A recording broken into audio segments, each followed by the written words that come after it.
কইনাৰ হাতত জনপ্ৰিয় অভিনেত্ৰী চুমকি কছাৰী। হয় বন্ধুসকল, বহু অপেক্ষাৰ অন্তত বিবাহ পাশত আবদ্ধ হ'ল অসমৰ জনপ্ৰিয় অভিনেত্ৰী চুমকি কছাৰী। হঠাৎ কাৰ সৈতে বিবাহ পাশত আবদ্ধ হ'ল অভিনেত্ৰীগৰাকী? দৰাজন কোন হয়?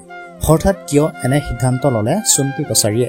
এই সকলোবোৰ কথা আজিৰ এই ভিডিঅ'টোৰ জৰিয়তে আপোনালোকক জনাব বিচাৰিছো। গতিকে ভিডিঅ'টো শেষলৈকে চাব। ভিডিঅ'টো আৰম্ভ কৰাৰ আগতেই অভিনেত্ৰী চুমকি কছাৰীক ভাল পোৱাসকলে ভিডিঅ'টোত এটা লাইক কৰি দিব।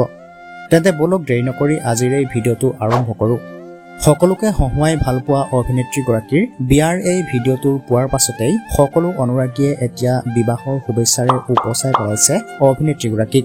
এজনে লিখিছে, বিউটি বা বেয়া পাইছো, বিয়াখন খাব নামাতিলে, লাভ ইউ বিউটি বা, জয় বিদুৰ ভাই।